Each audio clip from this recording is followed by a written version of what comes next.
ಅಂತ ಸಿದ್ದರಾಮಯ್ಯ ಸಾಹೇಬ್ರೆ ತಾವು ನನಗೆ ಬೆದರಿಕೆ ಬರ್ತದೆ ಅಂತ ಹೇಳ್ತೀರಿ, ನನಗೆಲ್ಲ ಒಂದು ಕಡೆ ನೋವಾಯ್ತದೆ.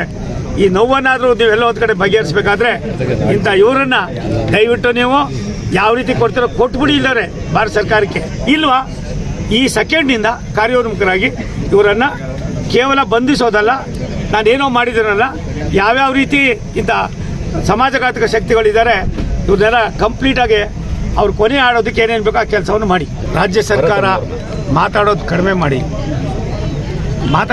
ಮಾಡಿ ಅಂಥ ಕಲ್ಪ್ರಿಟ್ಸನ್ನು ನೀವೇನಾದ್ರು ಸರಿಯಾದ ಕ್ರಮ ವಹಿಸದೆ ಹೋದರೆ ಎಲ್ಲ ಒಂದು ಕಡೆ ಏನಿವತ್ತು ಬೇರೆಯವ್ರ ಮನೆಗೆ ಬೆಂಕಿಗೆ ಖುಷಿ ಪಡ್ತೀರಿ, ಆ ಬೆಂಕಿ ನಿಮ್ಮ ಮನೆಗೂ ಬೀಳ್ತದೆ ಅನ್ನೋದನ್ನು ತಲೆಯಲ್ಲಿ ಇಟ್ಕೊಂಡು ಸರ್ಕಾರ ಇದ್ದೀರಿ. ಸರ್ಕಾರ ನಿಂತ ನೀರಲ್ಲ, ಹರಿಯೋ ನೀರು.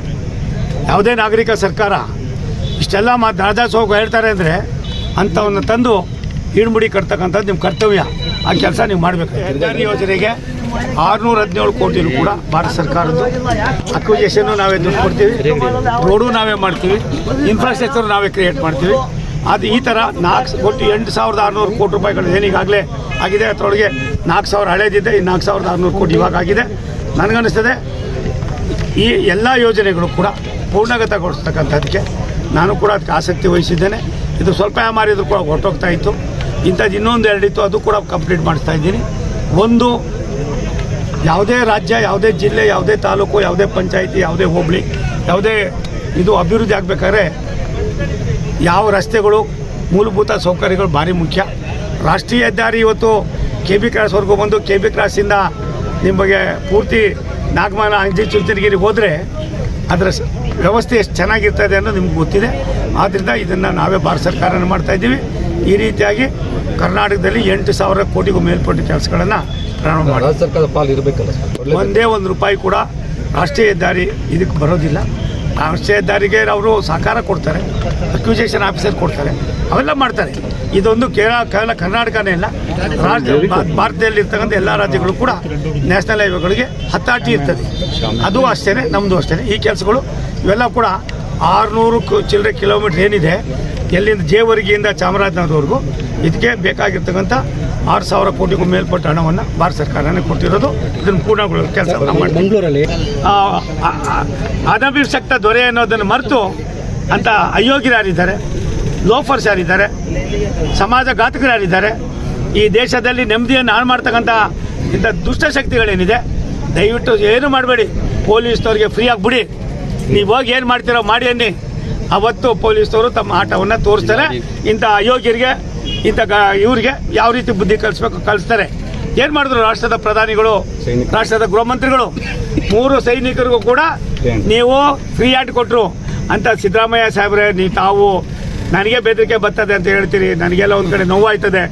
ಈ ನೋವನ್ನಾದರೂ ನೀವೆಲ್ಲ ಒಂದು ಕಡೆ ಬಗೆಹರಿಸಬೇಕಾದ್ರೆ ಇಂಥ ಇವರನ್ನ ದಯವಿಟ್ಟು ನೀವು ಯಾವ ರೀತಿ ಕೊಡ್ತೀರೋ ಕೊಟ್ಬಿಡಿ. ಇಲ್ಲರೆ ಭಾರತ ಸರ್ಕಾರಕ್ಕೆ ಇಲ್ವಾ ಈ ಸೆಕೆಂಡ್ನಿಂದ ಕಾರ್ಯೋನ್ಮುಖರಾಗಿ ಇವರನ್ನು ಕೇವಲ ಬಂಧಿಸೋದಲ್ಲ, ನಾನೇನೋ ಮಾಡಿದ್ದೀನಲ್ಲ, ಯಾವ್ಯಾವ ರೀತಿ ಇಂಥ ಸಮಾಜಘಾತಕ ಶಕ್ತಿಗಳಿದ್ದಾರೆ ಇವ್ರನ್ನೆಲ್ಲ ಕಂಪ್ಲೀಟಾಗಿ ಅವ್ರು ಕೊನೆ ಆಡೋದಕ್ಕೆ ಏನೇನು ಬೇಕೋ ಆ ಕೆಲಸವನ್ನು ಮಾಡಿ.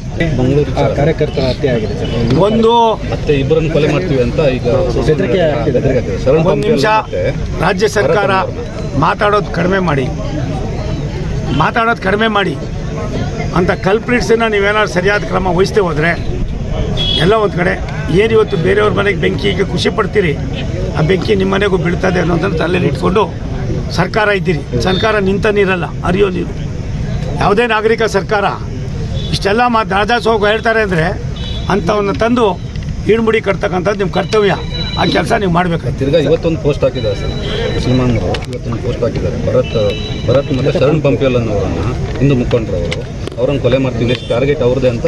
ಒಂದು ರಾಜ್ಯ ಸರ್ಕಾರ ನಿಷ್ಕ್ರಿಯ ಆದಾಗ ಏನು ಎಂಟ್ರಿ ಆಯ್ತದೆ, ಭಾರತ ಸರ್ಕಾರನ ಎಂಟ್ರಿ ಆಯ್ತದೆ. ಎಲ್ಲೋ ಒಂದು ಕಡೆ ಯಾವುದೋ ಒಂದು ಮಾಡ್ತೀವಿ ಅಂತ ಅಂದ್ಬಿಟ್ಟು ಹೇಳ್ಬಿಟ್ಟು ತಿರ್ಗಾ ಅಂಥವ್ರನ್ನ ರಕ್ಷಣೆ ಕೊಡ್ತಕ್ಕಂಥ ಒಂದು ಒಳ ಒಪ್ಪಂದ ನೀವು ಬಿಡಬೇಕಾಯ್ತದೆ. ದಯವಿಟ್ಟು ಇಂಥವನ್ನೆಲ್ಲ NIA ಕೊಟ್ಟಾಗ ಅವತ್ತು ಯಾವ ಸಮಾಜ ಯಾವ ಇದು ಅನ್ನೋದಕ್ಕಿಂತ ಹೆಚ್ಚಾಗಿ ಒಂದು ಮನುಷ್ಯನ ಜೀವವನ್ನು ತೆಗಿತೀವಿ ಅಂತ ಹೇಳ್ತಕ್ಕಂಥ ಘಟಭದ್ರ ಶಕ್ತಿಗಳು ಯಾರಿದ್ದಾರೆ ಅಂಥವ್ರನ್ನು ಮರೆಸಿ ತೋರಿಸ್ಬೇಡಿ. ಇದಕ್ಕೆ ಯಾವ ಪಾರ್ಟಿ ಏನು ಅನ್ನೋದು ಬಿಟ್ಟು ಏನಿವತ್ತು ಭಾರತದಲ್ಲಿ ಪಹಲ್ಗಾಮ್ನಲ್ಲಿ ಆದಂಥ ಒಂದು ಇದಕ್ಕೆ ಯಾವ ರೀತಿ ಆಯಿತು ಅದೇ ರೀತಿ ಇದು ಮಾಡದೆ ಹೋದರೆ ನಿಮ್ಗೆ ಇದು ಗೌರವದಲ್ಲ, ಶೋಭೆ ತರೋದಲ್ಲ. ಸರ್ಕಾರದ ಸಾಫ್ಟ್ ಕಾರ್ನರು ಈ ರೀತಿಗೆ ಕಾರಣ ಆಗ್ತಾ ಇದೆಯಲ್ಲ. ಮುಲಾಜಿಲ್ದಿರ ಅದನ್ನು ಗೃಹ ಇಲಾಖೆ ಡಾಕ್ಟರ್ ಪರಮೇಶ್ವರ್ ಸಾಹೇಬರು ಅವ್ರ ಅನುಭವವನ್ನು ಇಂಥದ್ರೊಳಗೆ ತೋರಿಸ್ಕೋಬೇಕು. ಈಗ ಆಂಟಿ ಕಮ್ಯುನಲ್ ಫೋರ್ಸ್ ಅಂತೇಳಿ ಜಾರಿಗೆ ತರ್ತಾ ಇದ್ದಾರೆ ಸರ್. ಒಂದು ನಿಮಿಷ, ಯಾವ ರೀತಿ ಏನು ಮಾಡಬೇಕು ಅನ್ನೋದನ್ನು ನಿಮ್ಮ ಕೈಲಿ ಆಗದೆ ಹೋದರೆ ಕೇಂದ್ರಕ್ಕೆ ಬರೀರಿ. ಮುಲಾಜಿಲ್ದಿರ ನಮ್ಮ ಕೈಲಿ ಆಯ್ತಾ ಇಲ್ಲ, ನೀವು ದಯವಿಟ್ಟು ಇದನ್ನು ನೀವೇ ವಹಿಸ್ಕೊಂಡು ಮಾಡಿ ಅಂತ ಅಂದ್ಬಿಟ್ಟು 10 ನಿಮಿಷಕ್ಕೆ ಯಾವ ರೀತಿ ನಿಲ್ತದೆ ಆಮೇಲೆ ಗೊತ್ತಾಯ್ತದೆ. ನಾನು ಇಷ್ಟೇ ಒತ್ತಾಯ ಮಾಡ್ತೀನಿ, ಕಾನೂನು ಬದುಕೋದಕ್ಕೆ ಶಾಂತಿ ನೆಮ್ಮದಿಯಿಂದ ಎಲ್ಲರಿಗೂ ಅವಕಾಶ ಇದೆ. ಯಾರೋ ಇಂಥ ಅಯೋಗ್ಯರು ದೇಶಕ್ಕೆ ಮಾರಕವಾಗಿರ್ತಕ್ಕಂಥವ್ರನ್ನ ನೀವು ಸಾಫ್ಟ್ ಕಾರ್ನರ್ ತೋರಿಸ್ತಾ ಇದ್ದೀರಿ ಅಂತ ನಾನು ಹೇಳೋದಿಲ್ಲ. ಆದರೆ ಸಾಫ್ಟ್ ಕಾರ್ನರ್ ವ್ಯವಸ್ಥೆ ಆಗಿಬಿಟ್ರೆ ಭಾರಿ ಕಷ್ಟ ಆಯ್ತದೆ. ಇದಕ್ಕೆ ಇಲ್ಲಿಗೆ ನಿಲ್ಲದೆ ಹೋಯ್ತದೆ. ಇದಕ್ಕೆ ನೀವು ತೀಕ್ಷ್ಣವಾದ ಕ್ರಮ ವಹಿಸಿ, ಅವನು ಎಷ್ಟೇ ದೊಡ್ಡವನಾದರೂ ಅವನ ಮೇಲೆ ಕ್ರಮ ವಹಿಸಬೇಕು ಅಂತ ಆಗ್ರಹಪಡಿಸ್ತೀನಿ. ಸಿದ್ದರಾಮಯ್ಯ ಮತ್ತು